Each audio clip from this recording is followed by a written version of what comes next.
I am your co-host, Tess Banco, working with the Veterans Collective out of the West Los Angeles VA campus transformation, and I'd like to let Jim introduce himself.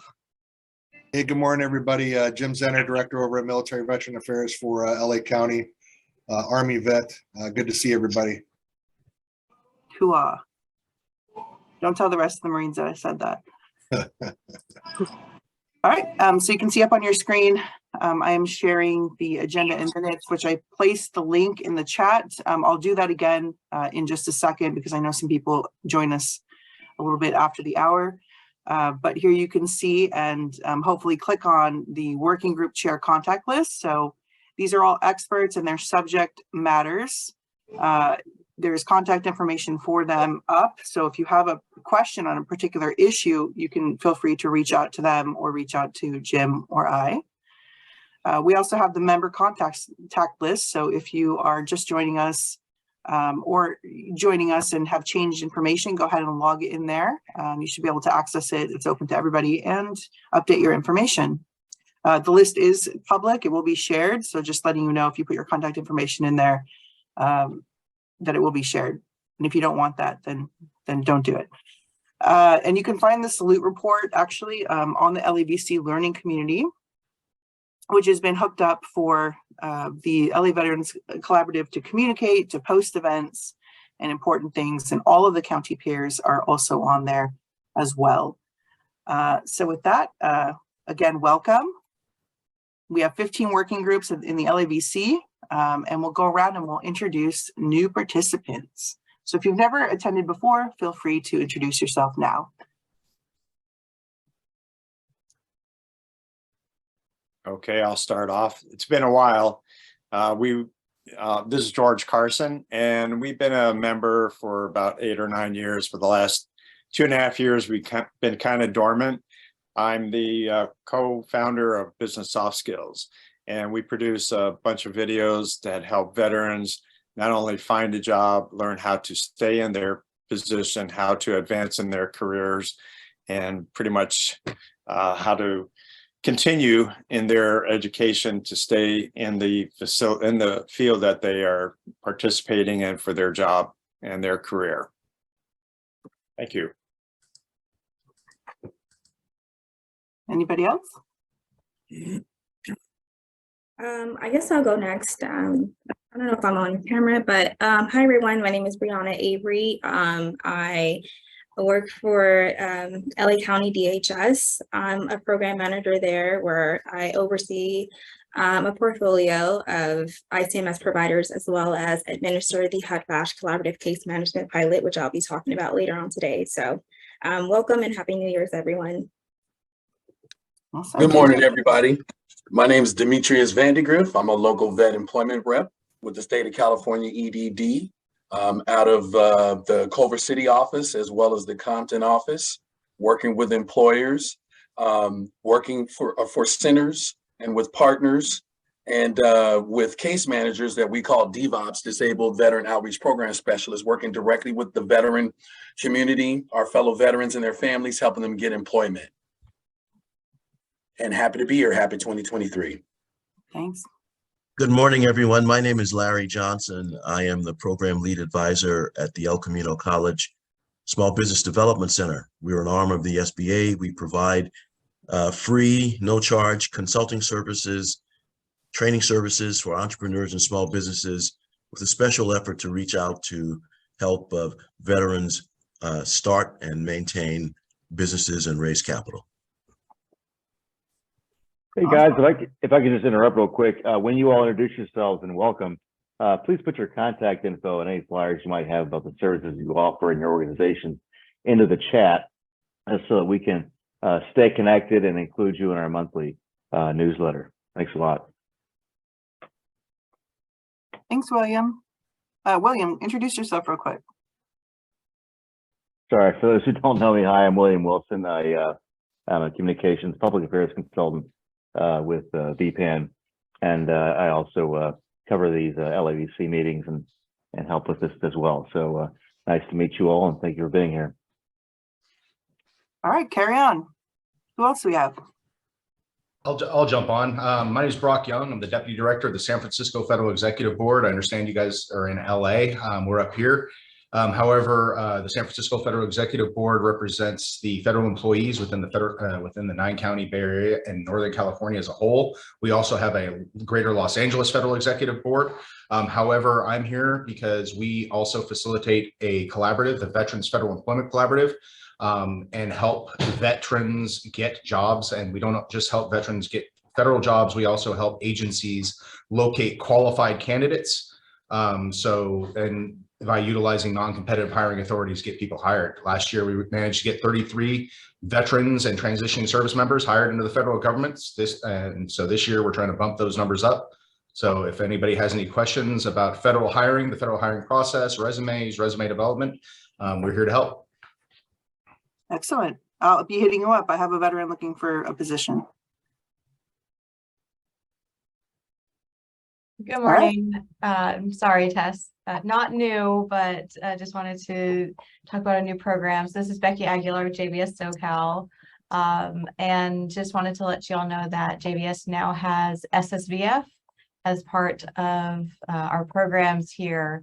So if you need anything, please contact me. I'm the SSVF program manager. We're primarily focused on SPAs 1 and 3, but we are LA County wide. And also we have one open position in the Antelope Valley.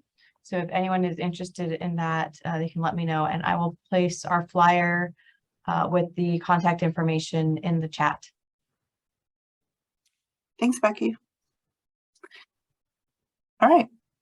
Is that it? Last call. Good morning, everybody.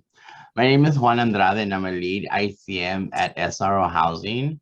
I am actually one of the agencies that is working with Brianna for the HUD-VASH CCM project. So we are receiving referrals from veterans, and we're housing them in our buildings. Tremendous. Welcome, Juan. Thank you. Hello, everyone. I haven't talked for a while. I wasn't there in December. My name is Gukas Vardanian. I work for Employment Development Department as well. I am the local Veterans Employment Representative. Just like our good old friend Demetrius said, we assist veterans in trying to get them hired, try to get them into the careers that they want to get into. I'm down here in the Antelope Valley. I'm a little far from you guys, but still in the same county region. So hope to work with a lot of you.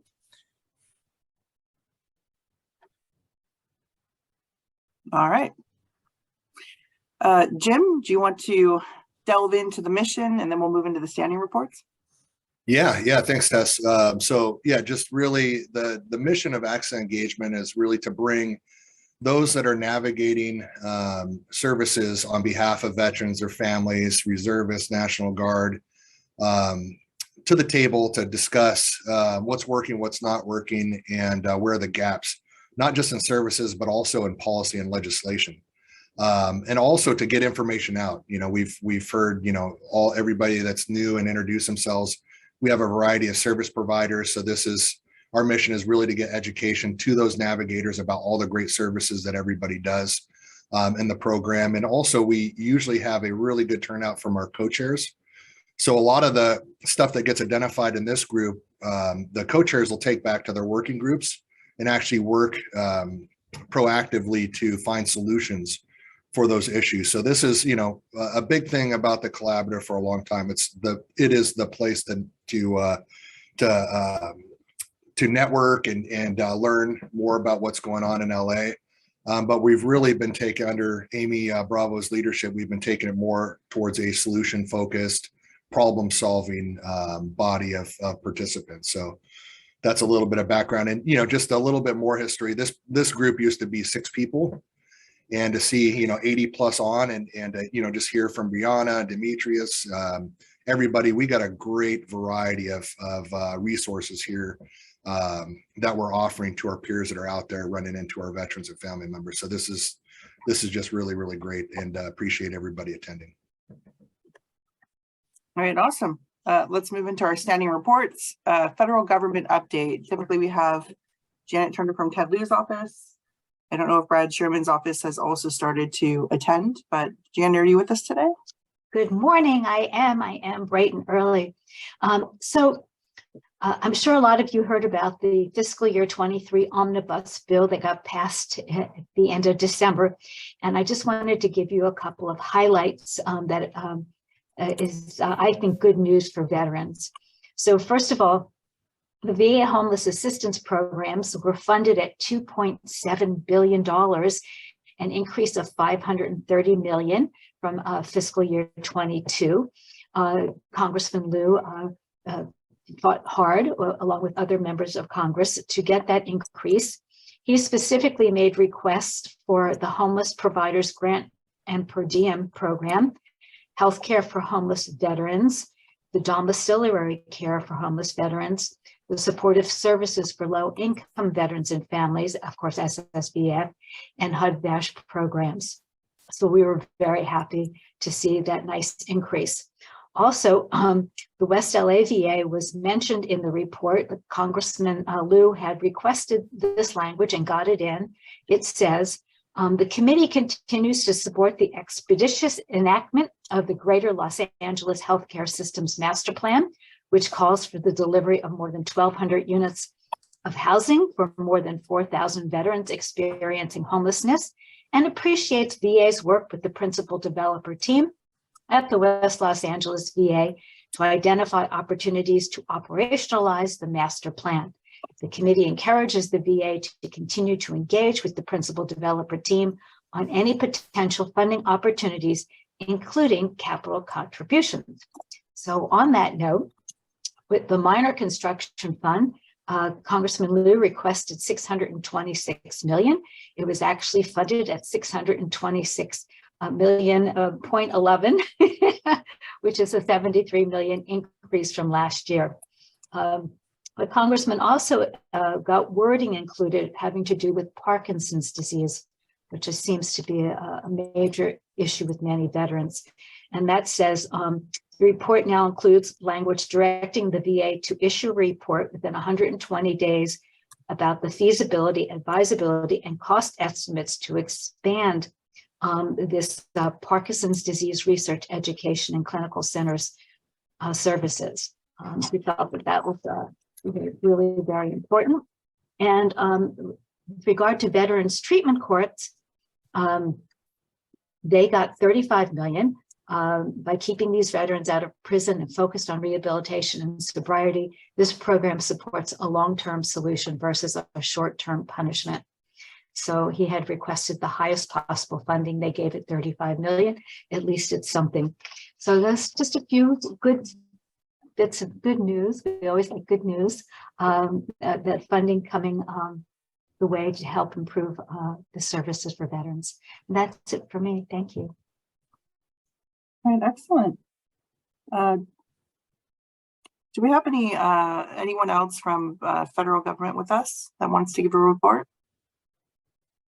Hey, Tess, this is Andrew Strain at the VA Greater Los Angeles Healthcare System.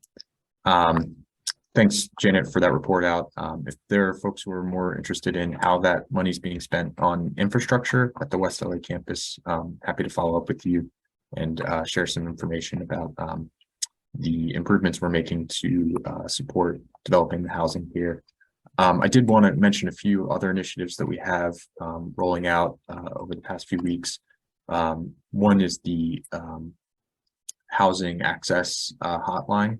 I'm going to drop a press release with more information in the chat here, but the purpose of this hotline is to get as close to same-day access as we can to transitional housing programs for veterans who need a place to stay rapidly. The hotline's operating during business hours, and then we have some other phone numbers you can call outside of business hours.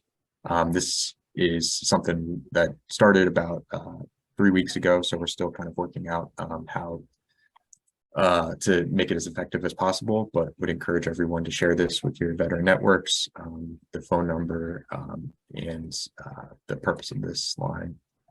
I also want to mention we've got a property manager incentive program. So for anyone who's looking to rent to veterans, we do incentives and support through our HUD-VASH, and can connect you with resources to talk through any questions you may have about what it means to rent to a veteran, what sort of supports the VA offers, to encourage property managers to accept HUD-VASH vouchers.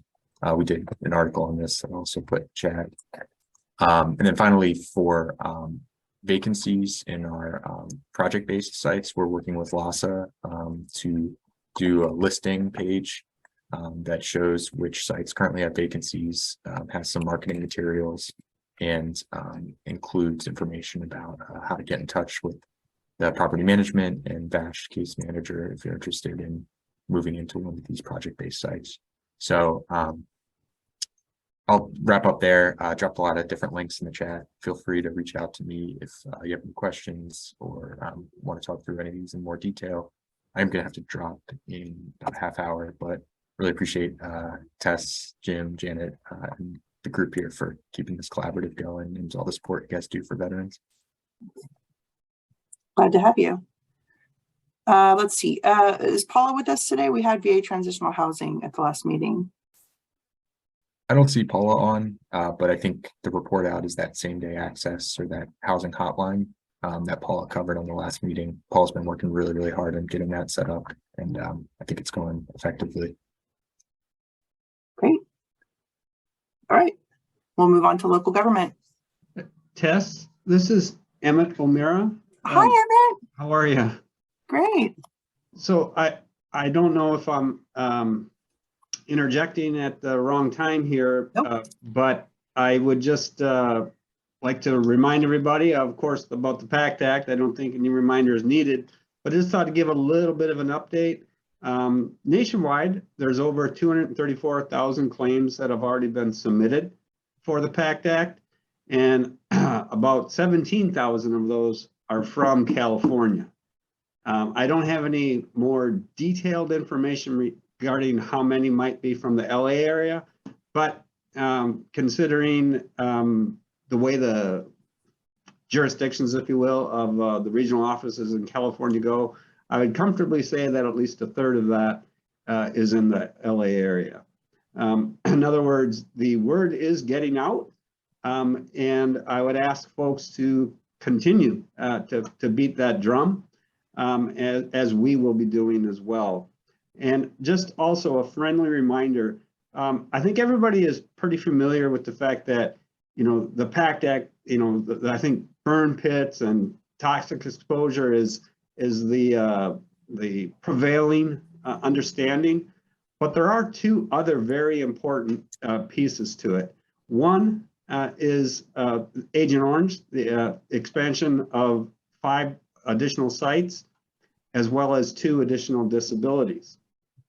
And the other, flipping the page just a little bit, is that it has a radiation component. 3 additional sites were added for presumptive exposure as part of the PACT Act. Eniwetok Atoll, the Palomares, Spain, and Thule, Greenland. The exact dates, I don't remember off the top of my head, but they are very specific timeframes for veterans who served in those areas. In fact, I do have those. Just give me a sec and I'll make sure I don't get them wrong. For the Eniwetok Atoll, it's from January 1st of 1977 through December 31st of 1980. And for Palomares, it's January 17th, 1966 through March 31st, 1967. And for Thule Air Force Base in Greenland, it's January 21st, 1968 to September 25th, 1968. So I say that, and I realize it's a bit granular on that part, simply because I don't want the knowledge regarding that part of the PACT Act to go sort of off the radar. So thank you for indulging me with that. Should anybody have a desire or a request to possibly have some sort of informational session, town hall, whatever it may be regarding the town hall, please let us know, and we'll be happy to work with you and to make sure that we're continuing to get the word out. And most importantly, to get people to submit claims. So I yield the floor, Tess. Thanks, Emmett, so much. And you know what comes to mind when you say town halls is the Legion, the VFW, and those posts. So if we can provide connectivity, we'd be very glad to do that. Yeah, definitely. Yeah. Okay. Okay, thank you. Thank you. All right, so moving into the local government. I'm not sure why it's giving me a, there we go. Do we have anyone from the County Board of Supervisors? Okay.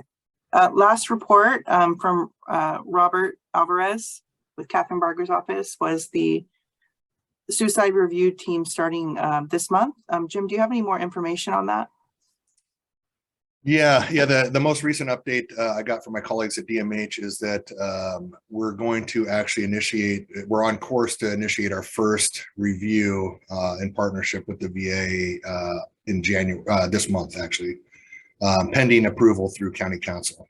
So we should be doing our first review, and then there's a report back that's due to the Board of Supervisors in March. But really what it was is we got caught up in a little bit of the on the legal side from the county perspective. But we're almost through that and going to start doing the official death review. Up to this point, we've largely just studied aggregated demographic information to kind of look at any kind of trends at a high demographic level. But these reviews will allow us to kind of drill down and see, if folks were getting care at the VA or the county or interacting with the sheriff's department or any way that we track them. And identify any trends. So it's moving along, and yeah, we're very close to launching the actual first review. Okay, awesome. There was a piece about expanding the VPAN for 5 more years. Is there more word on that you know? I can't speak on that, but I see Latina Jackson from the Department of Mental Health. She might be able to give an update on that. Great. Hi, good morning, everybody. Yes, we are moving forward with extending the VPAN. It won't be for 5 years because contractually, the funds that we use for funding the VPAN through the Mental Health Services Act, without getting into too great a detail, those funds are allocated for a 3-year planning period. So we wanted to extend for 5 years just for ease of continuing the program and not having to redo this again and again. But unfortunately, we have to limit it to 3 years. The department is very committed to making sure that there is no interruption in service for the VPAN program. That was approved by our Prevention and Early Intervention division, I want to say a month and a half ago. So we are moving forward with that. It has to be vetted with the Mental Health Services Commission, and we don't expect any hiccups with regard to approval. And then we'll be moving forward with a sole source agreement with, or we anticipate, barring any hiccups, which we don't anticipate, we will be moving forward with continuation of a sole source agreement with Southern California grant makers to ensure that the VPAN is alive and well. So sorry for that, and I would have been on camera for that, but I'm just sitting down at my desk and right now I'm on my phone. So great. Well, thanks for joining us in general, and I'm sure lots of people on this call, which include a lot of peers, are very happy for that news. Yeah, we're good to go. So, please, I just want to allay any fears or concerns, because I know that they have been out there about whether or not the department will continue. The department is very committed to making sure veterans, continue to receive the services that they've gotten from the Veterans Peer Access Network, and the wonderful work that, I know you all are aware that Jim and Nancy and On have done over the years to develop and enhance the program. So no worries, more, stay tuned, and we'll continue to give updates as we move forward. Awesome. All right. I don't think we have anything else in that arena, so we can move on to the VSO legislative updates. Correct me if I'm wrong. Anyone? Okay. Yeah, the only thing I'd say real quick, Tess, and I'm not sure if Richard is going to mention this, but we are anticipating I think $6 or $8 billion downfall in the state budget. So, as far as counties and cities, there's a little bit of, the reins are a little bit tighter around the funding at that level. So just wanted to put that out, that while, the federal government is expanding us as a state, it looks like our budget's decreasing anywhere from 4 to 8 billion. I'm sorry, I don't have that exact number, but that dramatically impacts how county operates and things like that. So it's hard to get new funding initiatives through under that kind of climate, but just want to give that update. Thank you, Jim. And I'll put that under LA County Military and Veterans Affairs. I know Jim announced at the beginning of the meeting, but we're all still so proud of him for becoming the director of MBA. So thanks for that. Okay. VSO legislative update. Richard, are you with us? Yeah, I'm here.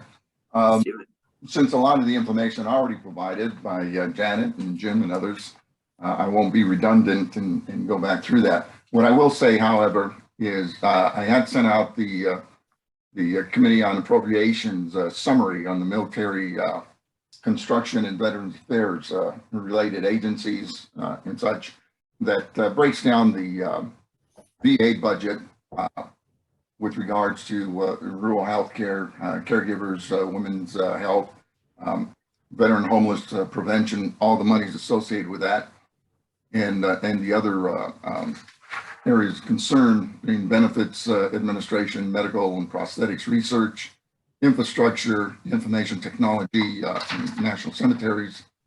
I'll make sure that information gets distributed to everybody that's online today.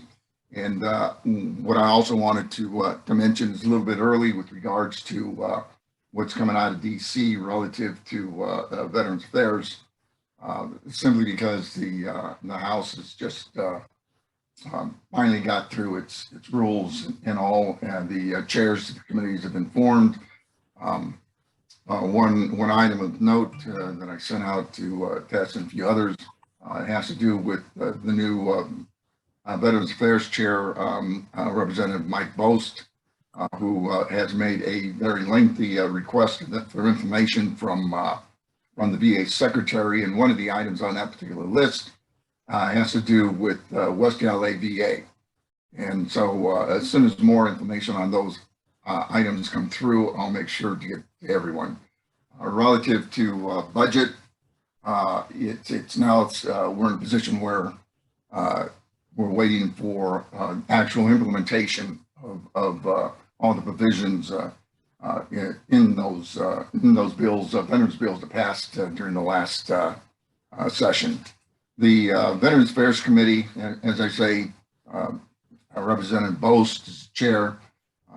Representative Takano is now the ranking member, former chair. The rest of the body of the Veterans Affairs Committee has not yet been constituted, but as soon as that occurs, I'll make sure to get that information out as well. As most of you are aware, in the last session, besides the chair, Takano, or former chair, there was also Representative Mike Levin, Representative Brownlee, and Representative Ruiz that were also on the chair and also headed the various subcommittees. Whether or not that stands going into the 118th Congress, as I said, that information hasn't been released yet relative to new appointments to the committees. So again, as soon as that information is available, I'll get it out to you. where we stand relative to legislation that passed on the 117th and their implementation. I should be having something within the next week or so put together. And as soon as I have that, I'll make sure it gets out to the collaborative leadership to be distributed to all of you. And that's what I have right now. It's just, as I've told others, we're getting into a new session. It's going to be wild, I hate to say. But one important thing in terms of a message I want to get out to everybody is stay focused and keep your eye on the ball, because that's the only way we're going to stay in the game. And we'll see how things turn out as legislation begins to go forward. I know there was some relative to the homeless veterans initiatives that didn't come out of 117th, but I'm waiting to see if they'll be reintroduced as soon as the committees are constituted. So with that, back to you, Tess. Excellent. Thank you so much. Always fantastic information. And so we'll head now to VPAN if Christina Garcia, the director, is here with us, and I'll kick it to Jim for the VPAN rally point updates. Hey, Tess, I have nothing on my end, but Jim, go for it. All right. So we got SD1. I know Leo had to step out. Hey, Jose, you're on mute, sir. Morning, everybody. My name is Jose Rodriguez, Battle Buddy here, reporting out for SD1. We'd like to start off with our top 3 services. Is coming in 1, individual and family support. 2, housing and shelter. 3, coming in tied off by 1 is going to be benefits and navigation and income support. So those were almost tied. Next, for the month of December, we had 11 outreach events. Want to highlight, give a big shout out to Jim Zenner and NBA for hosting us at Bob Hope. We had an Army recruit event that hosted about 800 veteran service members. Huge event, great turnout. Upcoming events, we have a Welcome Home Vietnam vet on March 25th. However, this month we have the homeless count, January 24th through the 26th. Please start looking for volunteers. So if you haven't registered, please do so. Some of the barriers that we're facing at SD1 is eligibility changes for programs such as HUD-VASH or SSVF. Due to pay increase, our guys are putting in their claims or getting jobs, and because of that, it changes their bracket and becomes ineligible for these programs. And then second, I would like to mention rental assistance.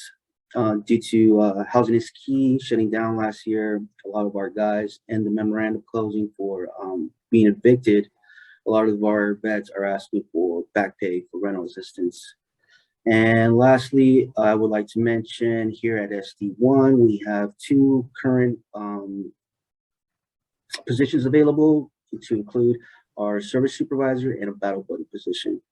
And I know Becky mentioned, she also has for the SSVF program here at JVS, she has an Antelope Valley case manager position open. And that is all I have to report. Thank you. Great. Thanks, Jose. Over to 2, Christina.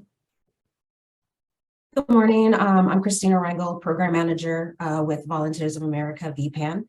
And for our outreach events last month, we attended about 11. Currently, barriers, we are hiring, actively interviewing for the peer position. So I will be putting that link in the chat. Also, too, something that I want to make sure that I put out there, too, is that we're open to having a work study. So it's a really great opportunity to be able to have a veteran student be able to work closely with us on our digital marketing to really help us promote our program through our social media. But then also, too, we have the ability to have a work study who can serve as a battle buddy and gain that experience and be able to take that with them. So I will be putting that information in there as well. Top 3 services. The first one is individual and family support, housing and shelter, benefits and navigation is the 3rd top. Thank you. Great. Thanks, Christina. SD3. Good morning, teammates. My name is Freddie Marion. I'm the service coordinator here at SD3. My top 3 services for the month were individual family support, benefits navigation, and income support. I'd just like to mention one of the events that we held back in December. We partnered up with Pierce College. We were able to donate over 38 Christmas baskets to 38 different veterans throughout the community. It came along with a $75 voucher to purchase any kind of turkey or foods that the veterans may need. Say again? No boundaries have been identified as of yet, of currently, but we are hiring for 2 battle buddy positions, just to put the word out there. And that's all I have for SD3. Great, thanks, Freddie. SD4. Good morning, everyone. Jesse Mendoza, Program Manager for SD4. We have a busy month, and I'm going to turn it over to Matt Castillo, our squad leader, and he's going to be breaking it down for us. Go ahead, Matt. Hey, morning, everyone. Matthew with SD4 here. So for our top 3 for the month of December, we had individual and family support, benefits navigation, and employment. For events, we attended 16 events, and our one kind of big event, shout out to Mr. Zinner. We had a Christmas event in Pico Rivera. Jim came by to support us. It was at the American Legion in Pico Rivera. We also had the Mayor Sanchez of Pico Rivera come by, and newly elected Sheriff Luna and Santa Claus and everything. So we had everyone there. And we just were able to serve the veterans, their families, and even the community itself just by providing toys. So no kid was having an empty Christmas. Every kid in Pico Rivera could have something to open on Christmas. For barriers, we have income support as one of our barriers, and I don't think it's finding the resources. I think it's sometimes the client themselves with them feeling that SSVF or whoever we're sending them to, April Parker, is too nosy or something like that. They don't want to give up the information. So sometimes we have to like kind of help guide them to do that, but it's been an issue. And then housing, people taking the HUD-VASH voucher or looking at their credit report. They don't have the best credit. And then working with the Guard and Reservists, I think SSVF or VASH are now taking Guard and Reservists, but for like education and I think it's mainly education. We're kind of struggling, and income support for them as well. There's not too much we can refer out to. And that's all I got. Great, thanks, Matt. SD5, Jimmy. Good morning, everyone. My name is Jimmy Guevara. I am the program manager for Supervisor District 5 VPAN. So I'll start with the top 3. We have individual and family support as number 1. Number 2 is income support. And then number 3, housing and shelter, which I really want to give a big shout out to the MVA, Keith, and everybody across the team on the northbound side for us, because since they've been doing more outreach and everything, we're noticing that the number of benefits navigation has declined dramatically. So big shout out to MVA for that, and of course the VSOs for their due diligence of what they do out there. I know it's very difficult, so I say thank you for all what you all do. The other side of the coin as well, barriers. Actually, no, let me go to events. So we did 14 events out there, outreach events, and one of our big one was Pasadena City College, which we went out there and supported a lot of the student veterans, and of course also the community itself. So a big shout out to Pasadena City College for that. Some of the barriers we're running into right now, kind of going off of what Matt said, we're noticing that we're getting more individuals coming in for mortgage support. So that's becoming a little bit of a challenge as well. I know our SSBF program up here at SPA 1, I know they've been running short on some of the funding for preventive housing. So I know that's also caused a little bit of a barrier on our end as well. So I know they've been leaning more into rapid rehousing and trying to like get more of those veterans housed off the street. So hopefully this year we get to see a little bit of a change as well as just adding on to what else we're doing as well. The SSVF program for JVS will be starting up soon. I know we're looking for one more person up here in SPA 1. So that'll be a good support. Just helping out Becky Aguilar. She's taking on the new role for program manager for that side. The other thing we're looking at also, we're also partnering up with Supervisor District 3 VPAN and ourselves. We're gonna have a big VA outreach coming up in February 4th. We're gonna have everything from the VBA, the VHA, the NCA, 2 county, what do you call it, VSOs. We're gonna be partnering with a couple of local community members that are gonna provide direct support for tabling event, and it's gonna be an informational as well. I know the VA has stated that they'll be able to provide support in enrolling members from the San Fernando community as well. It's going to be at the VFW 3834 right in San Fernando. So it's 11 North Hager Street. If anybody wants to, I'll put that flyer out right now once I'm done, as well as my information. Other than that, that's all I got for everyone. Thank you. Great, thanks, Jimmy. Back to you, Tess.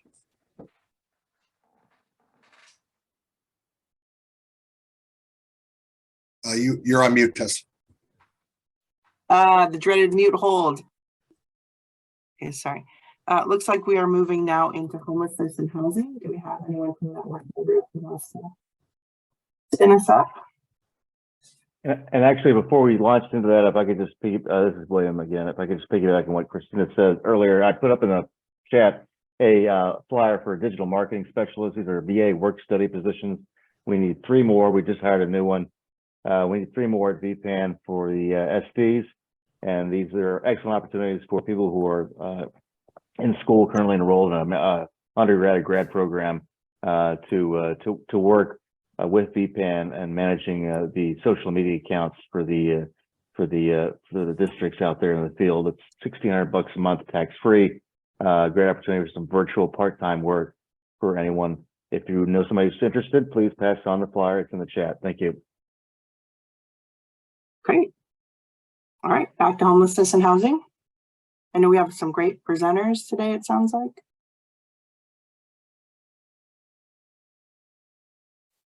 Okay. Dropping on the group to find out what's going on, but I heard just a few minutes ago that there's a presentation on the new CES. All right. We can move on to Unite Us. Awesome. I'll jump on. I'm going to share my screen.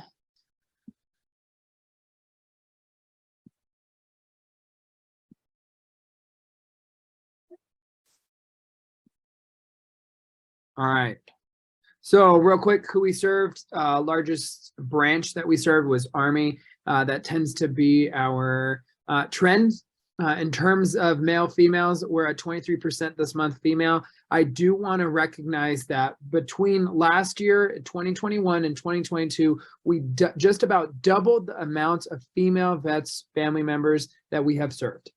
So that's something exciting that we are continuing to push, something that we continue to see. And I want us to highlight all the great work that everybody here is doing. Age of clients, actually our age in terms of 26 to 35 has been our biggest population, next to then 36 to 45. So something again to look at in terms of younger vets, older vets, and where we are in terms of that outreach. In terms of growth of the safety net and ease, in terms of new clients, 495 new clients in December, 483 referred cases and 340 managed referred cases. In terms of the safety net, again, growth, we look at Long Beach Health and Human Services, and they are new to the top 10 for sending referrals. So that's exciting. It's always a nerve-wracking every month when I go in there. I'm like, is there going to be someone new? And there has been. So it's exciting to see that Long Beach has really been stepping up in terms of being able to send some referrals.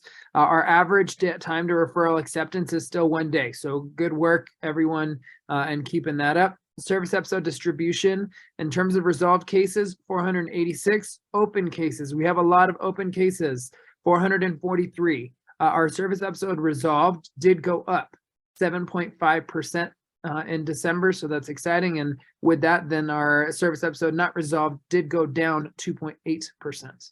So that's always numbers that I'm looking at, always wanting to see us have more service episodes resolved, and always wanting that number to continue to increase.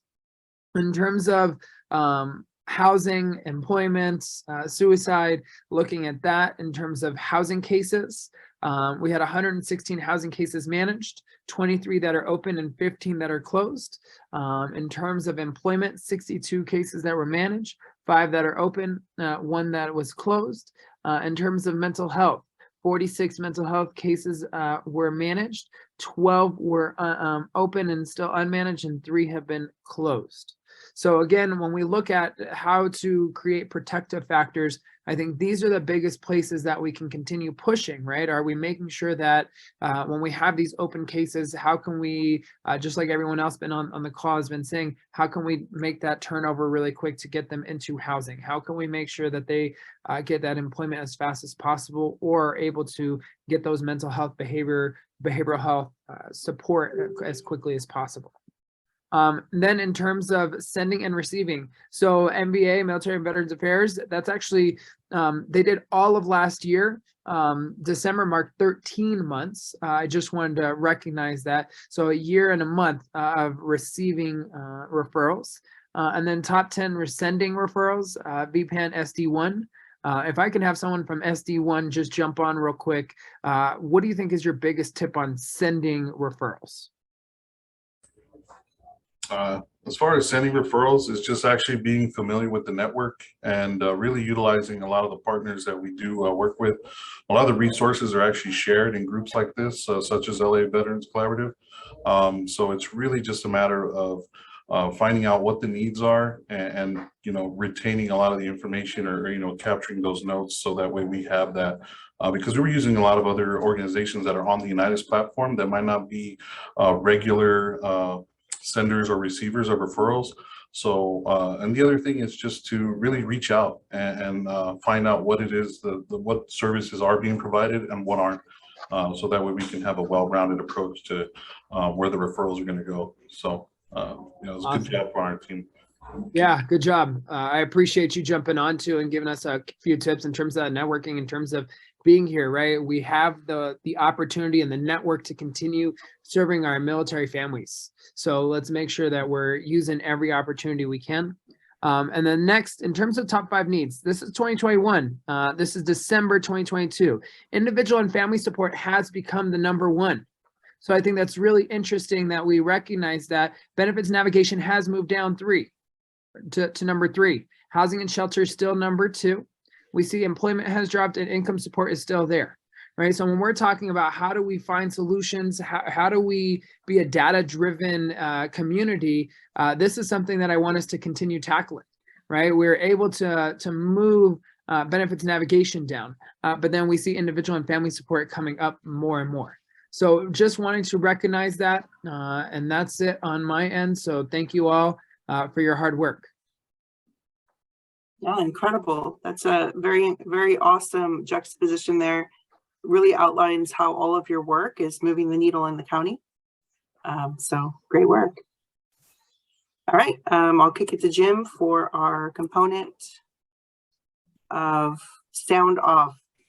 So yeah, so thanks, Tess. Yeah, so this is the part where if you're running into any barriers or anything that's any gaps in services, this is the forum to kind of discuss it. I know we only have 8 minutes, so we'll get you an email in case if you're not able to speak but you want to share the feedback. Does anybody have any barriers that you're running into or identify any gaps? And this is both services and legislatively or policy.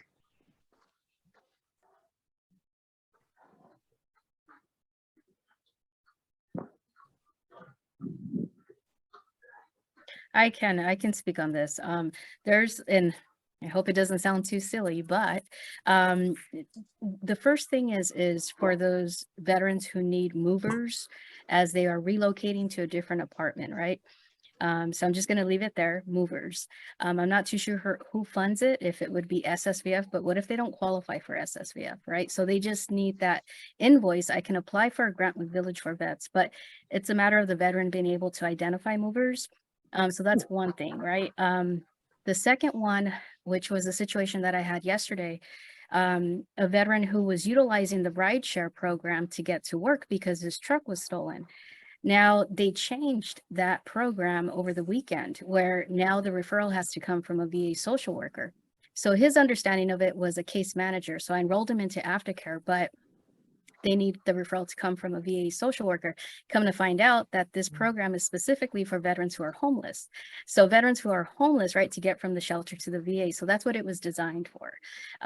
So if we can identify that gap as to what about the veteran who does not have transportation but needs to get to work, right? So I feel like it's a middle class gap because there are veterans who are like, okay, so now I have to be homeless to get services, right? So that's the first complaint. It's like, no, you don't have to be homeless, but we gotta, when we're collecting documents or it's a veteran with high income, it is kind of challenging to advocate for on behalf of them because now we got to talk about their budget and how they're financing their money. But the thing is credit card debt is like, it's, come on, like if you're not, if you're service connected and you get that 3,400, great, kudos. That's our goal, right? To connect veterans who qualify for claims. But the thing is what about mismanagement of money? The entire nation is in debt. So, it's like, how do we advocate? That's not my problem there. I'm not involved with Congress, but how do we advocate for those veterans that do have some sort of high income, but they need some help, right? There's a reason why they can't afford that moving truck. Or what about the one that is really old and doesn't have family? And he can't lift furniture. He doesn't have anyone to support him. So, those are situations that I've come across. And I know that it takes courage to identify gaps and speak upon them. But that's kind of what I've experienced so far. So that's about it. Thanks, Cherry. That's perfect. Anybody else have any barriers or gaps that they'd like to speak on?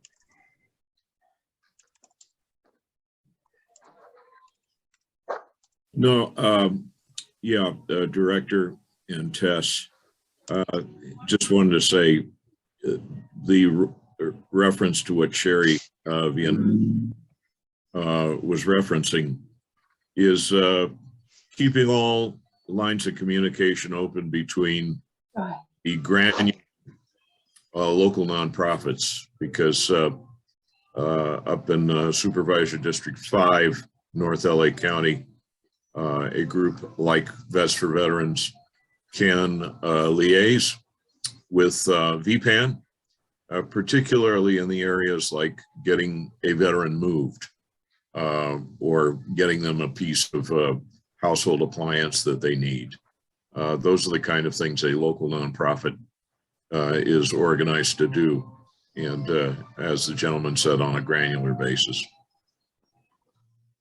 Thanks, Dennis. Anybody else?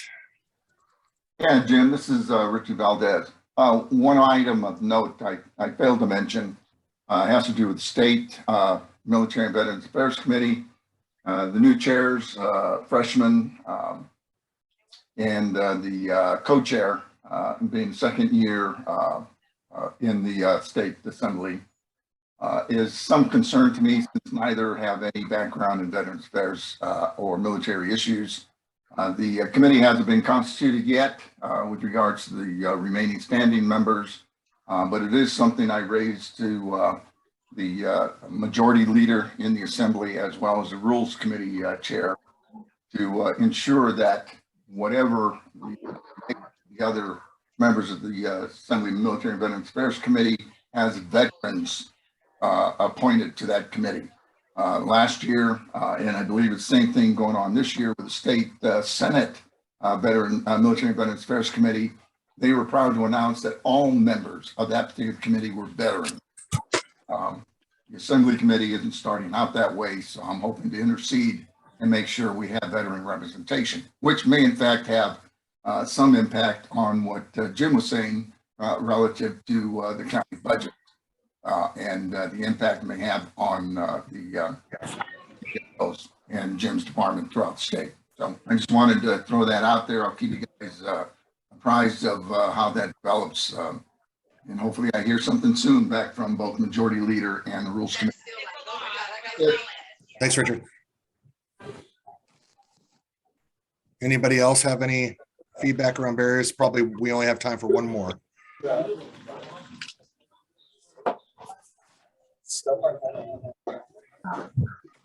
All right, going once. Twice. Well, I'll take the last minute to just talk about kind of why we do this. So, you know, being the director of a department in LA County, we have a budget of $44 billion, and we obviously communicate a lot with the state and work with the cities. And, you know, what this allows me to do in my position is to take these barriers and gaps and use that to advocate to the county for funding purposes to get things funded.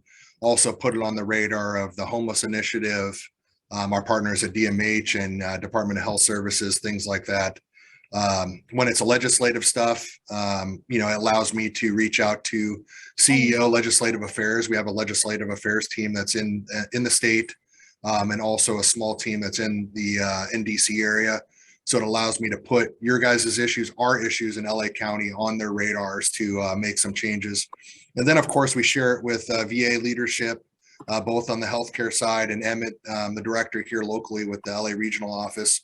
You know, it gives information for us to take action and make this better for this community. So you know, it's not just talking to talk. You know, that's a big reason why William is on the call.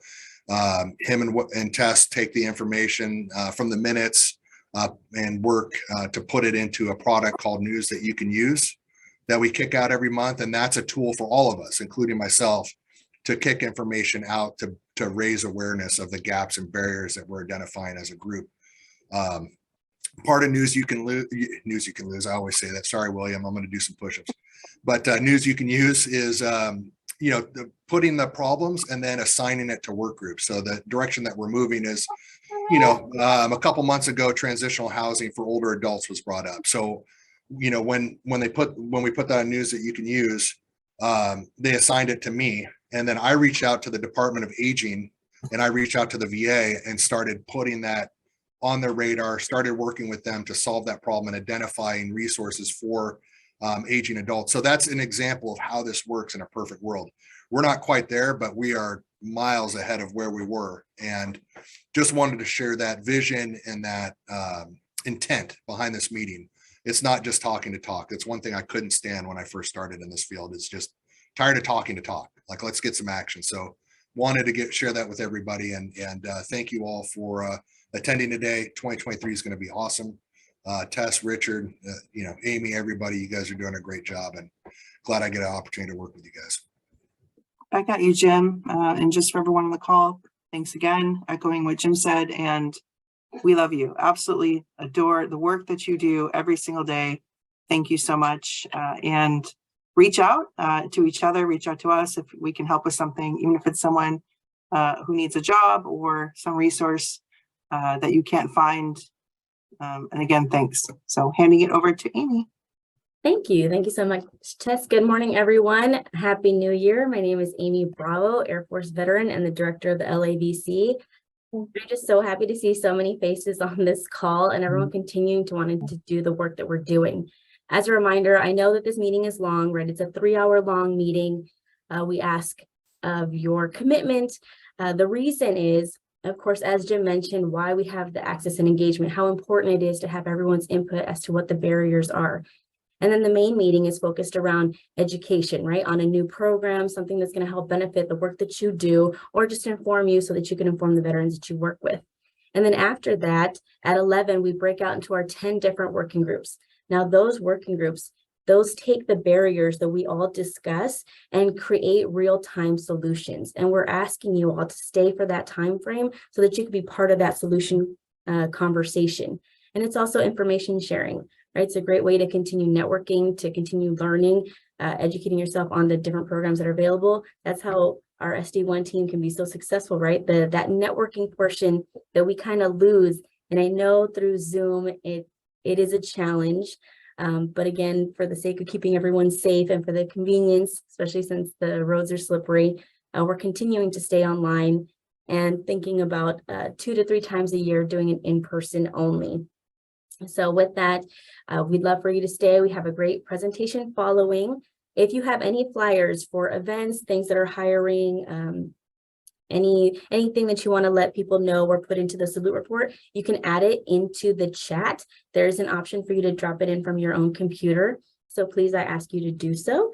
And CVJP wanted me to make an announcement that they are currently hiring for a veteran worker. So CVJP, the Community Veteran Justice Project, is looking for someone to provide one-on-one support for justice-involved veterans, use standardized intake forms to identify veteran needs, connect veterans to services, and develop an intergenerational program. Benefits are 25 hours per week, starting at 23 per hour, and getting certified as a veteran peer specialist.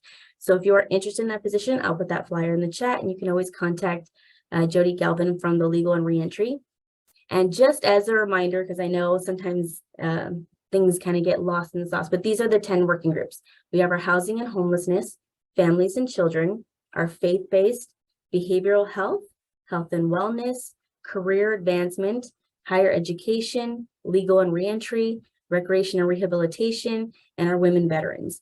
So again, Tess put into her minutes the actual contact information for all of the chairs. So we have leaders within our community that help facilitate those working groups. So if you ever have questions outside of the meeting, we do encourage you to reach out. They are available for that, our amazing community leaders. And with that, I am going to continue the meeting. Again, if you need to turn your computer off, stretch, grab some water, please do so. But we're going to go ahead and continue. So I'd like to introduce Ms. Brianna Avery, the Program Manager for Housing Services for the Housing Retention Team for the Department of Health Services, Housing for Health. So she's going to be discussing the Collaborative Case Management Pilot that's become a collaboration between DHS and their partner for HACLA and LACTA after the National Defense Authorization Act included provisions expanding the HUD-VASH eligibility for veterans. So with that, Brianna, I'm going to open it up for you.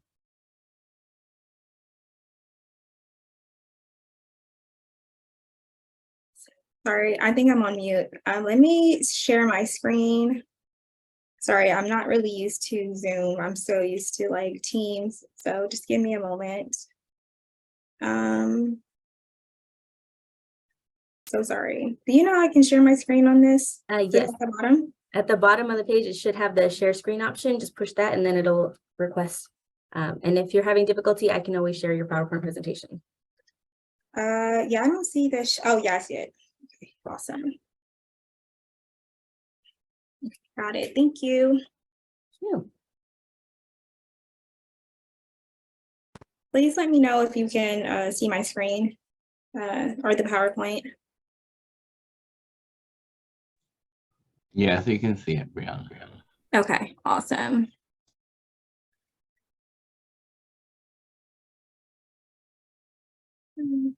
Sorry.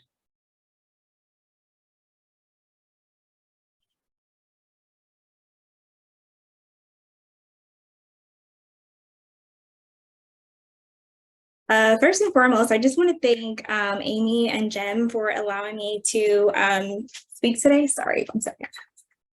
I'm super happy to be here to share this wonderful information with everyone, and also just wish everyone a happy new year. Hopefully everyone's new year has started off on the right foot. I'm really excited about this year. As Jim stated, I do have really good feelings about this coming year. So with that being said, just before we go ahead and get started, just a little bit about myself. Again, I do work for DHS, Housing for Health, and here I am a program manager. I manage a small portfolio of ICMS providers as well as administer the HUD-VASH Collaborative Case Management Pilot. So I'll just move right into it.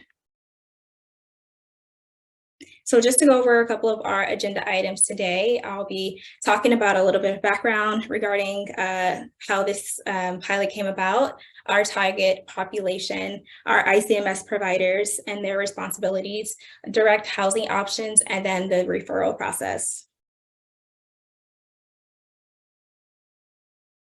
So what is the HUD-VASH Collaborative Case Management Pilot, or the CCM Pilot for short? So effective January 1st, 2021, the National Defense Authorization Act included provisions expanding the HUD-VASH eligibility for veterans that have received a discharge designation as identified as other than honorable. So that opened many opportunities as well as pretty much birthed this pilot. So the HUD-VASH Collaborative Case Management Pilot pretty much pairs the HUD-VASH Housing Choice Voucher Rental Assistance with intensive case management services for unhoused veterans with an other than honorable discharge. So it's pretty much comprised of a three-way partnership between DHS, HACLA, and LACDA.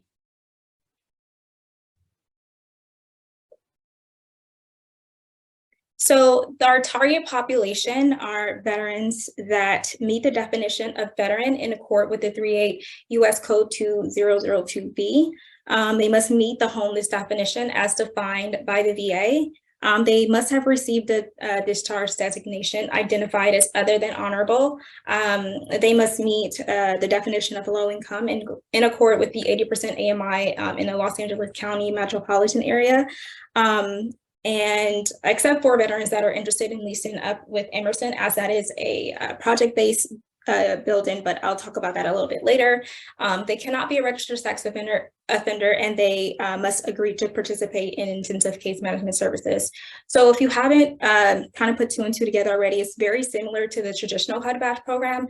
The key differences are, instead of the VA and their contracted agencies administering the case management piece, it's DHS's contracted ICMF providers.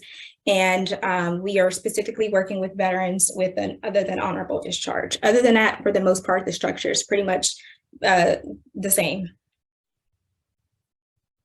So I just quickly want to go over our allocation. Again, this is a pilot, so we are working with a small number right now. It's pretty much been divided evenly between LACDA and HACLA.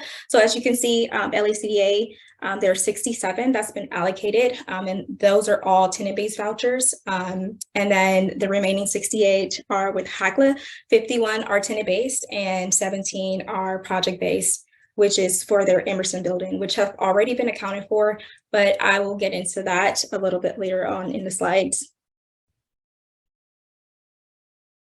So we have currently 3 designated ICMS providers for this pilot. We have Step Up on Second, SRO Housing, and Homeless Healthcare LA. I've provided the chart here to kind of like help illustrate the breakdown in terms of like the allocation.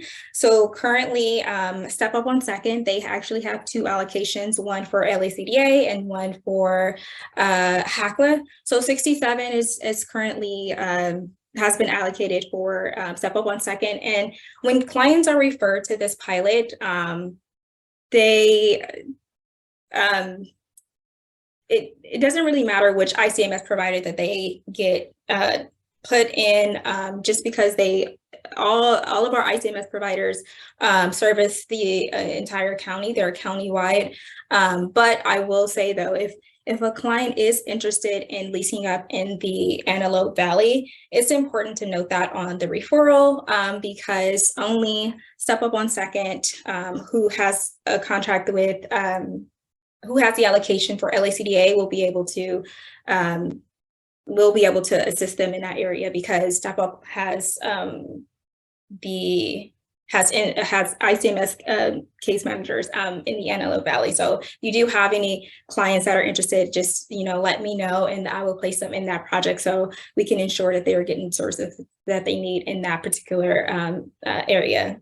And then SRO Housing. So SRO is also with HACLA. They have 20 slots. I believe 17 are available at this point. They has a building already designated, and I'll talk about that in just a moment. I have a slide dedicated to this particular unit. And then lastly, for Homeless Healthcare LA, they also have two different projects. One is tenant-based and the other is project-based. And their tenant-based projects still have some availability, whereas their project-based at their Melrose apartment has already been accounted for. So if anyone or any veterans will be interested in that particular apartment, then they would have to be placed on a wait list. But I'll get into that in just a moment. So I want to get into our ICMS responsibilities. I've broken it down into 3 pillars. So the ICMS assists veterans with referrals to the PHA. So, and then they also help with the housing search and supportive services. But to dive deeper into the referrals to the PHA, so again, our ICMS providers are responsible for assisting veterans with gathering the necessary documents to complete and submit their applications to the respective housing authority. So that consists of assisting the veteran with gathering the pertinent documents needed for the PHA's application. They assist the veteran complete their application, and then they assist the veteran with following up with the housing authority. So clients do not have to be document ready when being referred. If they are not document ready, that's okay. Our ICMS providers are prepared to assist them gather those documents and complete their application, as well as follow up with the housing authority in regards to status. Secondly, again, the housing search, our ICMS providers are responsible for assisting veterans with their housing search, including but not limited to helping the veteran obtain their voucher, securing a unit, and assisting the veteran access a security deposit and furniture assistance. So more specifically, ICMS assists veterans with the housing search and neighborhood information. They can do introductions to landlords with available units for lease. They can assist with the rental application. They negotiate with landlords. They provide assistance in requesting reasonable accommodations through the housing authority or sometimes with the unit. They can assist with requesting voucher extensions when needed. And lastly, they provide or assist in accessing a range of financial assistance to help the veteran overcome financial leasing barriers to prevent barriers to permanent housing, such as application fees and holding fees and things of that nature. So some of the resources that they currently assist the veteran with accessing is SSVF if they're not already connected, and HIP, which is the Homeless Incentive Program through the respective housing authorities. I believe both LACDA and HACWA has the Homeless Incentive Program. So more specifically with SSVF and the HIP program. So the SSVF is a bit more comprehensive, whereas HIP, I don't want to say it's more geared towards like landlords, but I feel like SSVF is a bit more geared towards the veteran. So ICMS would try to tap into those resources before they tap into HIP, just because SSVF covers pretty much the same thing that HIP, and we just want to make sure that our veterans are not what's called like double dipping into resources. So if clients are ineligible for SSVF for whatever reason, then they'll try to access those resources through the HIP program. And lastly, supportive services. Our ICMS providers are responsible for providing veterans with an array of supportive services throughout every process, including support after lease up. And this is really, really important because, you know, a lot of times we focus on getting our veterans housed, but it's also key to ensure that our veterans remain housed. So an individually tailored housing stability plan, including linkages to social and other community-based resources, local medical facilities, public transportations, and nearby food and nutritional options that can be accessed, or that type of assistance will be granted to the veterans once they're housed. Also, housing stabilization support, which may include negotiation with landlords, resource linkage to ensure units remain safe and habitable to pass the HQS inspection, connections to emergency financial assistance to avoid evictions, and maintain and restore utility connections. So sometimes when our veterans are housed, they run into an array of different issues. And so our ICMS providers are there to ensure that they remain housed. And then move-in assistance to find alternative housing when needed to avoid evictions. Sometimes when our veterans are leased up, they run into issues in terms of getting lease violations, or maybe they sometimes they have trouble, paying their rent. So, and in some cases, they may have to move out just to avoid that eviction. So that's where our ICMS providers will come in and to assist them with relocating if needed. Vocational assistance as well will be provided if clients need assistance with looking for a job or changing careers.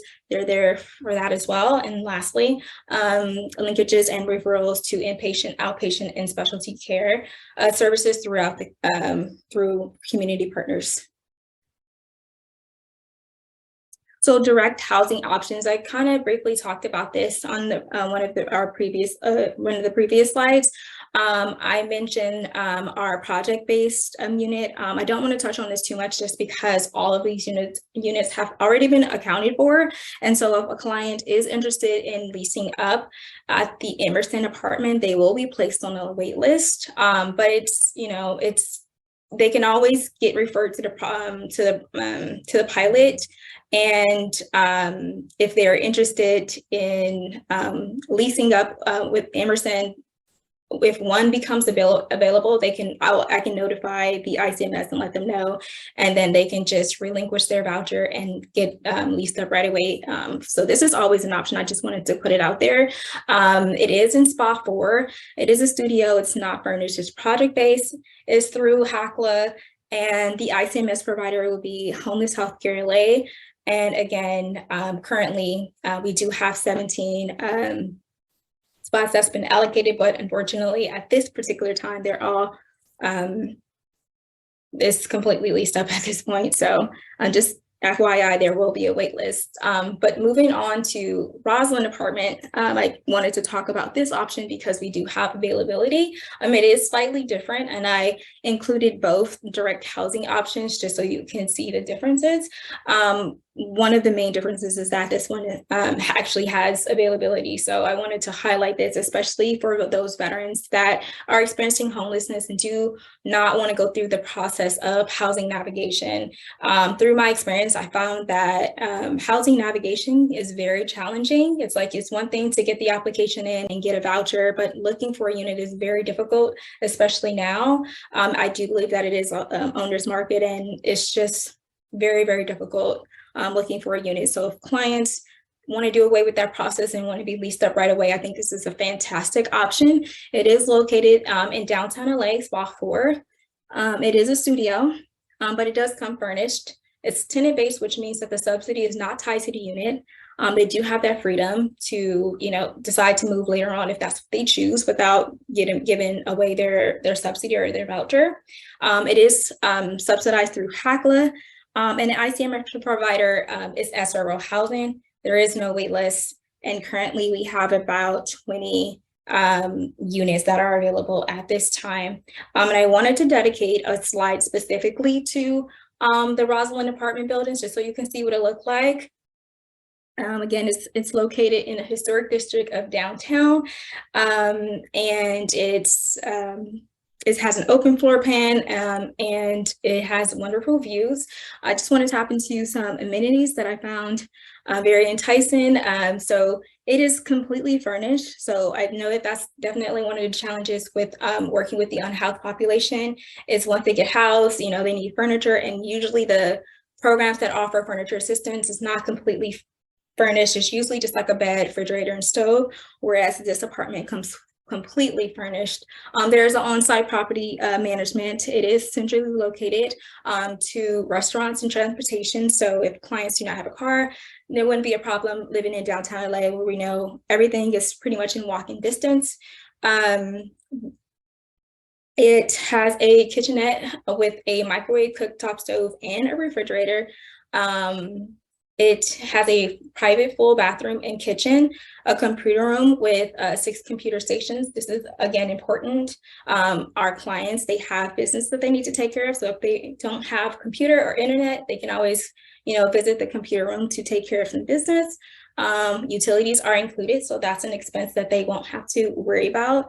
There's on-site 24-hour security. There's an on-site laundry room and nearby parking structure for those veterans that are mobile. And second to last is multi-purpose room with a full kitchen, so that's great as well. And lastly, there's on-site supportive services. So if they need help with like their annual reexamination or any paperwork that they need help with, they can always reach out to that on-site supportive service. And yeah, so I can also provide this full flyer, and just kind of like an FYI, there has been 20 units that's been dedicated to this pilot, but I believe they do take applications for just veterans that have, let's say, a traditional HUD-VASH program, or just veterans in general. So if you know of any veterans that would be interested in leasing up at the Roslyn apartment, I can share that information after this meeting. That has all of their contact information. Brianna, this is Juan from SRO. I'm also on the meeting, and yes, thank you so much for focusing on the Roslyn. I'm the actual person that takes the referrals. Another thing about the Roslyn as well is there is food bank every week. So they do provide food bank, and there is a farmer's market that actually sets up right outside the building every week as well.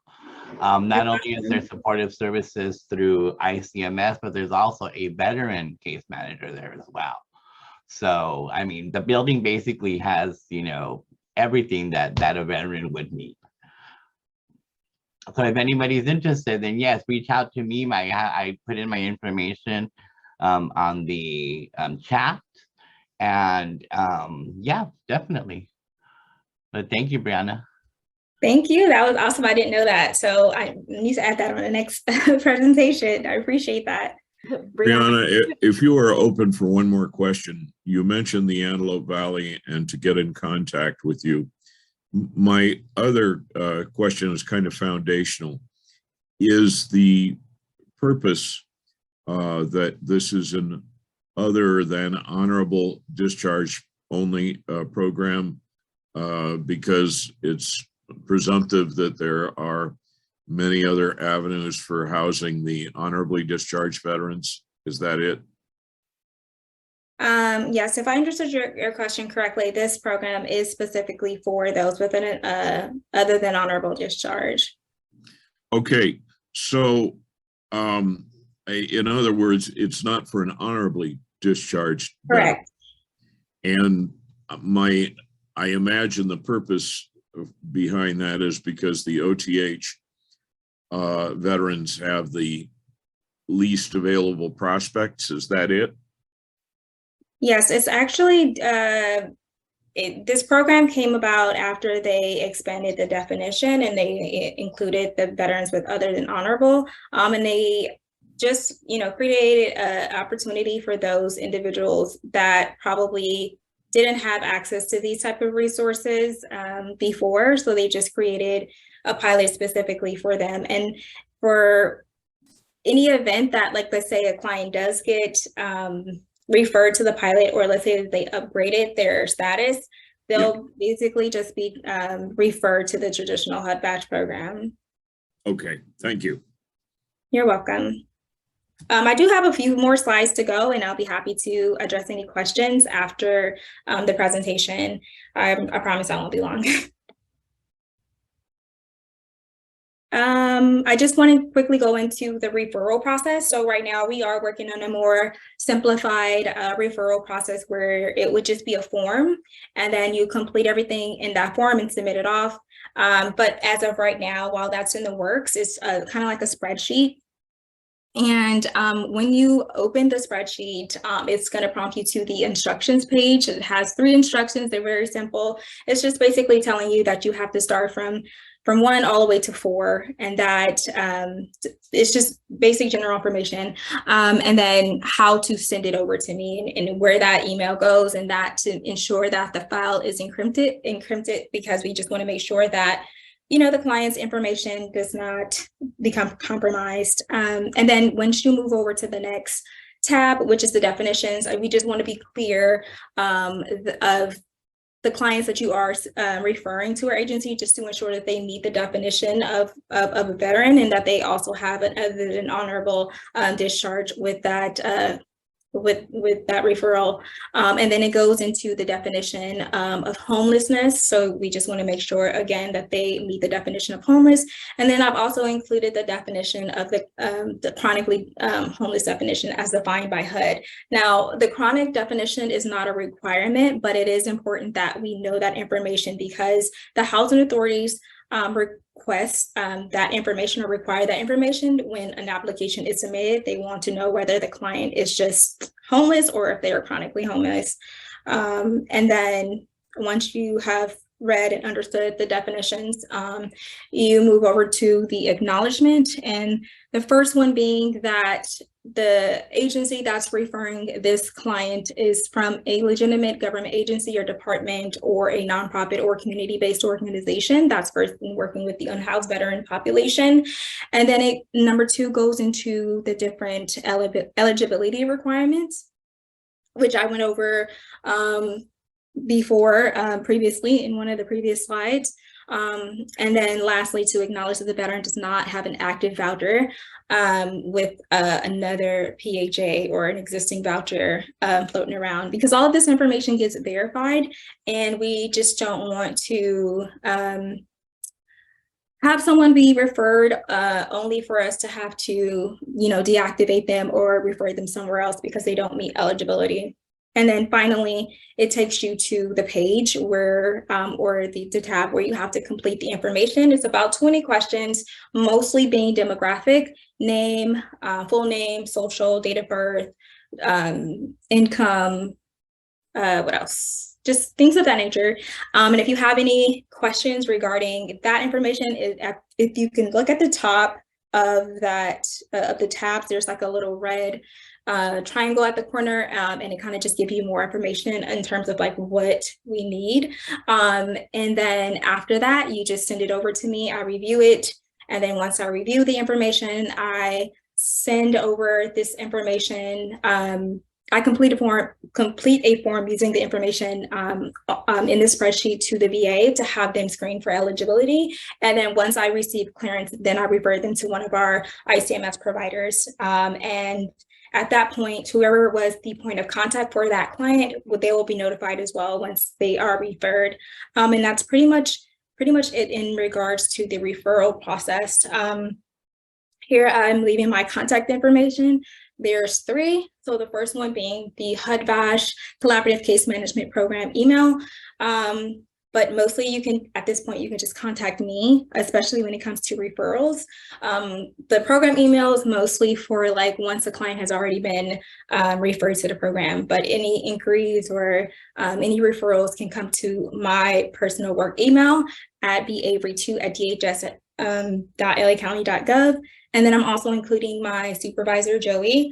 He's not only my supervisor, but he's also the backup. So in case I'm out or I'm on vacation, you can always contact him. But I would typically say I don't plan on being out. And so, yeah, feel free to contact me. And that's pretty much it. I know that some of you all have questions, and I'm pretty open right now to answer any questions that you all may have.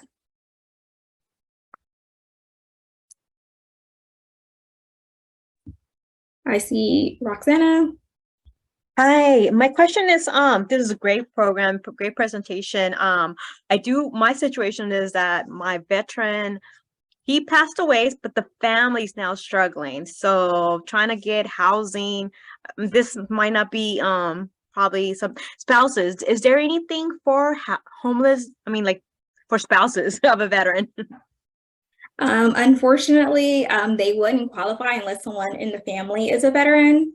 with an honorable discharge.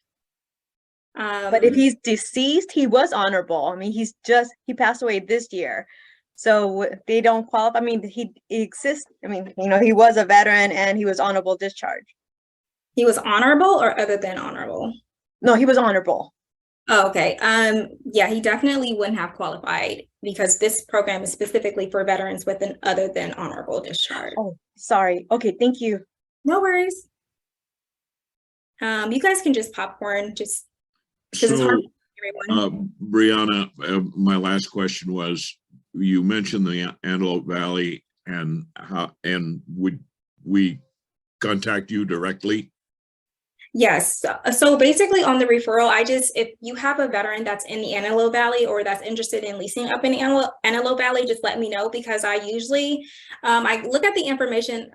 So on the spreadsheet where you fill out, there is a comment section, and I would just, for that particular location, because HACLA doesn't service that area. That's even though they have like an interjurisdictional agreement, that's the only area that they do not service because they are inspectors and their case managers don't have the capacity to go out there. Whereas LACA, they actually have a satellite office out there. And currently, Step Up on Second is the only ICMS provider that has a contract with LACDA. And so just for that particular purpose, I just, in the application, or I'm sorry, in the referral, just mention that something about the Antelope Valley, or that this client is in the Antelope Valley or wants to lease up in the Antelope Valley, and I would know to place them in that project with Step Up on Second, specifically with LACDA. So therefore they can receive the services that they're looking for.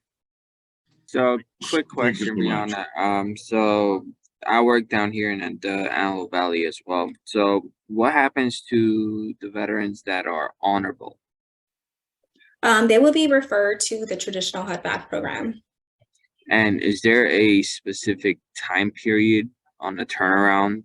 Because I do have a couple of veterans who are struggling at the moment for housing. So we're trying to see how we could go by assisting them. So what's the turnaround rate on that? For the traditional HUD-VASH program or the CCM program? For the traditional, for anyone that was honorable. Oh, you would have to speak to the VA. They have a welcome office. So it is a lot lengthier than this pilot. I will say that. It really depends on I think it's like a number system, like how severe their case is. So like if it's a family or a woman with children, I think that they have more priority. You would have to speak to the VA specifically regarding that. I don't want to answer for them. Okay, perfect. Thank you. You're welcome. I see someone with their hand up, David. There we go. Can you guys hear me? Yes, I can hear you. Oh, perfect. How do I do this thing? Oh, there we go. Awesome. Thank you. My name is David with the JVS SoCal and H4P. So let's just say, for example, because and I saw that Mr. Randall was on this call. So Mr. Randall, it's good to see you again, and Roxana. But we used to do outreach, right? Veteran comes up. He's like, hey, you know what? I need some housing. I live in LA. I don't want to live in Skid Row. I want to be somewhere like as far as Skid Row as possible because of all the influence and stuff like that. But I do have substance issues. Let's just say that this place comes up. And I heard during the whole presentation, which was great, by the way, that there's a veteran case manager on site, correct? So are you referring to SRO? Yes. Yes, there is. Is there any other substance abuse resources, such as a substance abuse counselor? We can go ahead. Well, the ICM that is on site can work with the veteran to go ahead and link them to a substance abuse either treatment program, or if they need to do a residential, we can go ahead, or they can go ahead and refer them or link them there as well. So any type of linkages to any community resources is included in the supportive services. All right, so it's links. It's not like an actual person there. No. Unfortunately, no. We don't have a substance abuse counselor. Okay. But I know there's more than enough resources in the area. Okay, thank you very much. You're welcome. Are there any other questions? I'm sorry, I can't see everyone. I don't see any other hands up. I had just one question, ma'am. I see Amy put the presentation in. Do you happen to know, is the referral form attached, or could we get that? Yeah, so you reach out to me, but I can definitely send that out to Amy or just send it out into the group. But yeah. Okay, thank you so much. I appreciate it. You're welcome. Are there any other questions? I'm sorry. If you have any questions, just go right ahead because I can't see everyone. Yeah, everyone has the opportunity to unmute. So if you have a question, anything raising, I mean, I did kind of want to follow up on Roxanne's when she asked about spouses. So let's say there was a veteran that is deceased with the OTH. Would this qualify for his surviving family, or is this solely for a veteran and their family? The veteran must be alive. Yes, a veteran must be alive. I think that is very similar to like the traditional HUD-VASH program where a veteran is leased up and he has a family, and in the unfortunate event he passes away. Typically what happens is if no one else in the family is a veteran, then that voucher kind of gets transferred to a regular Section 8 voucher. But initially that veteran must be attached. You know, we need to refer the veteran because that's initially who the screening is for. A family can't come, you know, outside of the veteran, unfortunately. Hi, Brianna, this is Brian, housing coordinator with SC4. Yeah, to my understanding, the veteran has to be the head of the household in order to be able to receive or eligible for any kind of HUD-VASH voucher with the VA. Other than that, then you're correct. That voucher is going to be converted either into a city or a county voucher for Section 8. That's correct, yeah.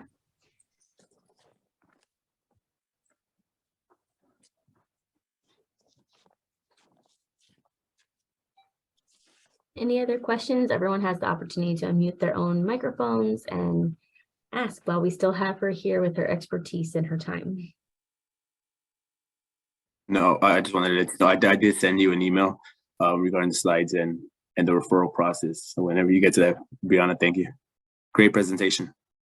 Thank you. And yes, I will leave my information, and I can also leave the referral form. It's not really a form, it's more like a spreadsheet. We are working on a form just to streamline the process and make it a little bit easier for you all. But at this time, that's just what we have. But yeah, I can definitely drop that. I don't know if it'll be appropriate to drop it in a chat or if there's like an email that I can send it out to. I'll leave that to Amy, you know. Let me know what's best. Both, if you're okay with the members on this call having it, then you can very easily drop it in the chat. If you prefer for me to add it to the follow-up email for everyone who is on this call and receives that, then I can do that as well. So really, it's just whatever you're comfortable with. Okay, I'm gonna do both just to make sure we reach everyone because I know some people dropped off. So yeah, I'll leave my information in the chat as well as the spreadsheet. So. But yeah, if there's no other questions, you know, feel free to contact me. I'll leave both of my emails for you all to reach me. And thank you all for having me. Appreciate it. Hey, Brianna, one question did come up to mind. So those numbers that you mentioned for the LACTA and the HACLA on those vouchers, is that what's available now, or is that what's just is that the total number that they're going to go ahead and open up for the vouchers? So it depends on which slide you're referring to, but it's a total of 135. But on the slide where there was like a breakdown of the different ICMS providers, it did have a list of like what's available now. And right now we have tons of availability. So if you have a lot to refer, don't worry, there's plenty of room. And you know, depending on how well this pilot goes, there who knows, it might get expanded. You know, just never know. Okay, thank you very much. You're welcome. I just want to say what a wonderful presentation, and thank you so much for highlighting Rosalind. You know, you highlighted all the key points as far as furniture, you know, and who it would best fit, you know, the veteran, right? So as far as the OTH status, I would say, do we have to have like the DD 214 where it identifies their OTH status, or SQUARES report? That would probably, you know, so I know you mentioned that way we're not referring veterans who do not qualify for the pilot program, but to make it like easier, right? Yes. So you wouldn't need that information. There was only one time when a veteran was referred that the business office from the VA came back and asked for the DD 214 to clarify, but it's not really required because all of this information will be verified anyways. It doesn't hurt to have that information already, but if you guys don't, that's perfectly fine too. Okay, thank you. You're welcome.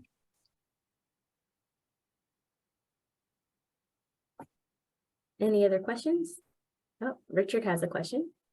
Yes, Brianna, I was going to ask, how accommodating or suitable are these apartments for disabled veterans? I don't have that much information on Emerson just because it's already been accounted for. And that actually kind of happened before the pilot launched. But Juan, I'm sorry. Are you on the call? If you can answer that question in terms of, because just so you guys can understand, there's only 20 slots that are actually allotted for the SRO housing unit. So that's for veterans that specifically want to do away, or they have a keen interest in that particular unit. Most veterans that get referred to this process, they're going to get a tenant-based voucher, and they're going to have to look for units on their own with the help, obviously, of the ICMS case manager.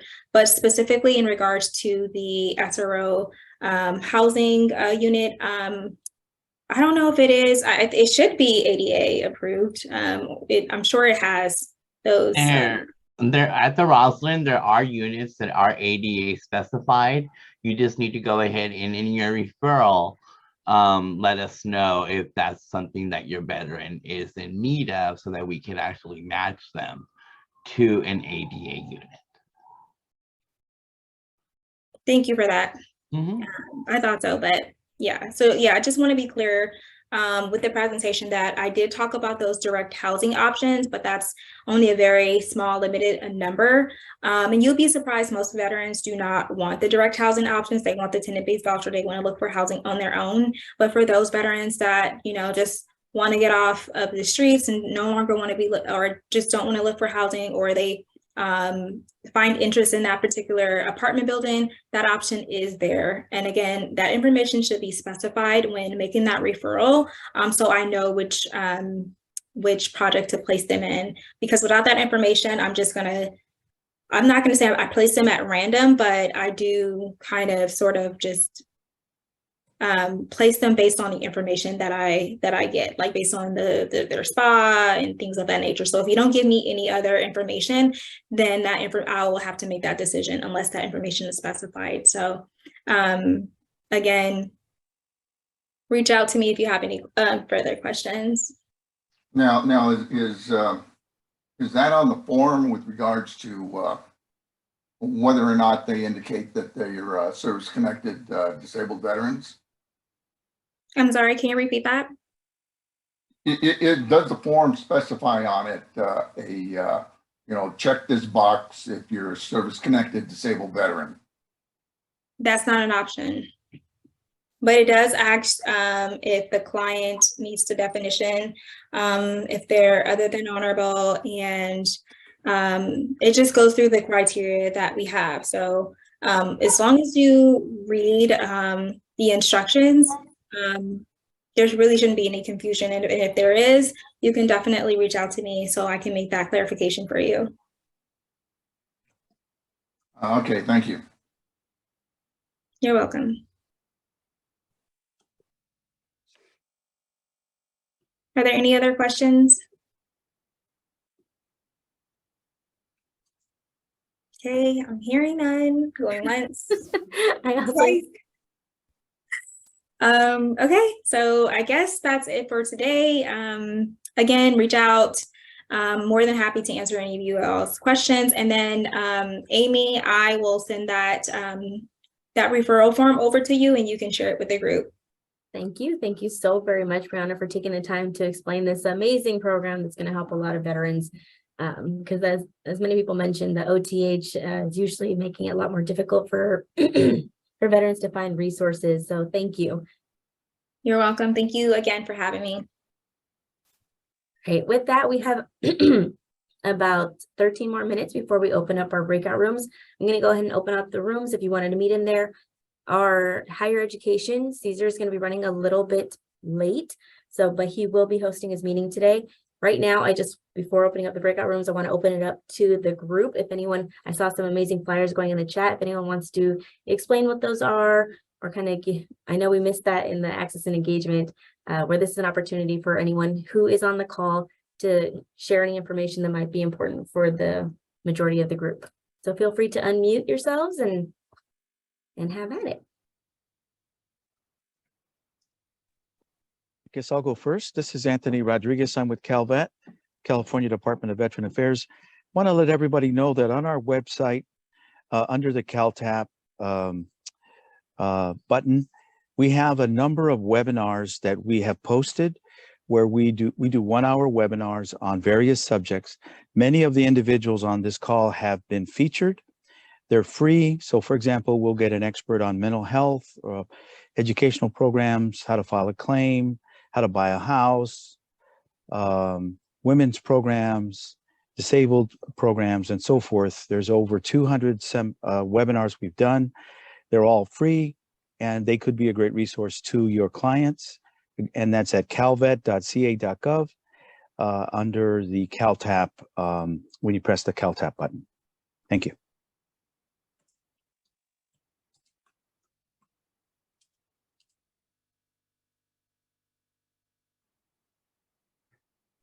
Anthony, I had a quick question for you. Is there anything new that has come up for CalVets? Anything new for veterans, for benefits, or anything like that? You're on mute. Thank you. So CalVet has some money that's come down from the governor. The one program we're working on right now is the VSSR program, and I'm working on trying to get a speaker for next month if I can. But essentially, this is a program where it's a test pilot program where we're targeting aging homeless veterans, and we're trying to work with the organizations that exist now. So there's some parameters. A bid was put out. It was $20 million. So that's probably the primary one. We also have a justice program that's been approved that's coming down. We currently do work in the prisons with bringing information about claims. We work often with the counties like MVA. Also we continue to update 3 times a year. We meet with all of the county veteran service offices. So just a little background, all 58 counties have a county veteran service office where they do VA claims. And we do meetings 3 times a year with the staff there. There'll be a meeting held end of February in Sacramento where the latest updates like PACT Act, and we actually get VA presenters to come and update us. So that's something that's going on. Additionally, we go to the bases and we do a CalTap presentation. We do base presentation to the soon to separate military members, and that's done at Alley Air Force Base and Edwards Air Force Base about 2 to 3 times a year. So those are continuing to roll out. We also do claims, as most of you probably know. We do claims along with MVA, with the County Veteran Service Office, as well as the other benefits through that office additionally. Hope I answered your question. And I have another one. I'm sorry Okay. about taking the time, but so for Edwards Air Force Base, so you guys don't do it monthly? You guys don't meet for TAPS monthly with the veterans who are separating? Yeah, I do meet with them monthly, yes. Okay, will it be possible for us to get connected and for us to actually come out to the base and provide information monthly to the veterans regarding unemployment, as well as assistance with job placements and additional services that EDD can provide. Yeah, that's not for me to answer. That's a question that the base would answer. And as you can imagine, everybody on this group would love to be on base every month. So they have to filter that.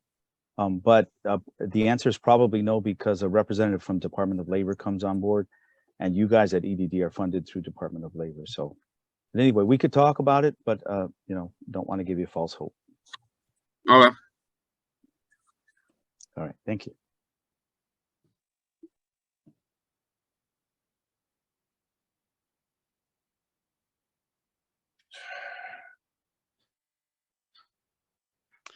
I guess I'll start talking.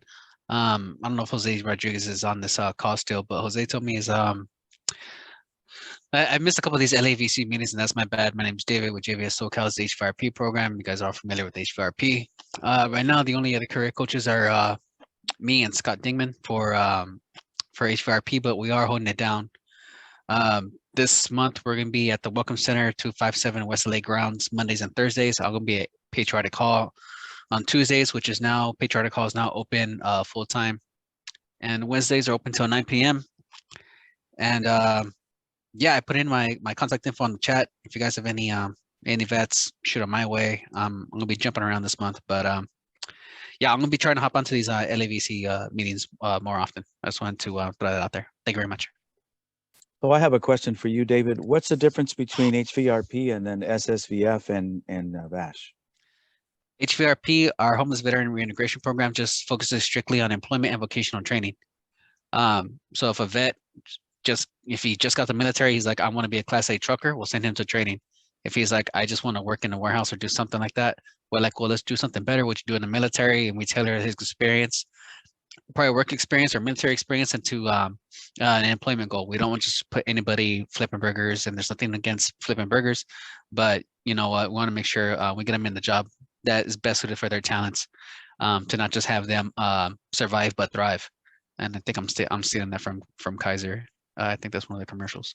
But yeah, so we do have also the SSVF here, started this in-house that started this year.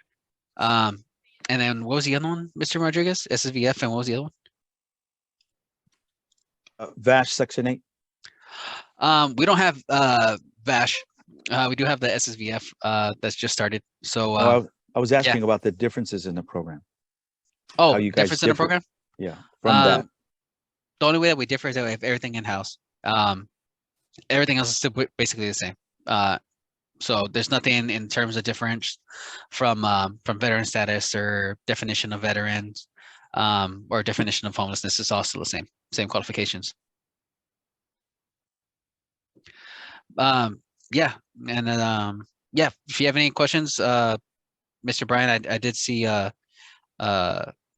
that, so we can talk more. I have another meeting coming up here in 5 minutes, but yeah, like as I mentioned, I'm gonna be on here more often. I'm gonna try to, and yeah, please text or call. And it's great seeing those of you that I've worked with before in the past, and you know, hope we're off to a good start in 2023.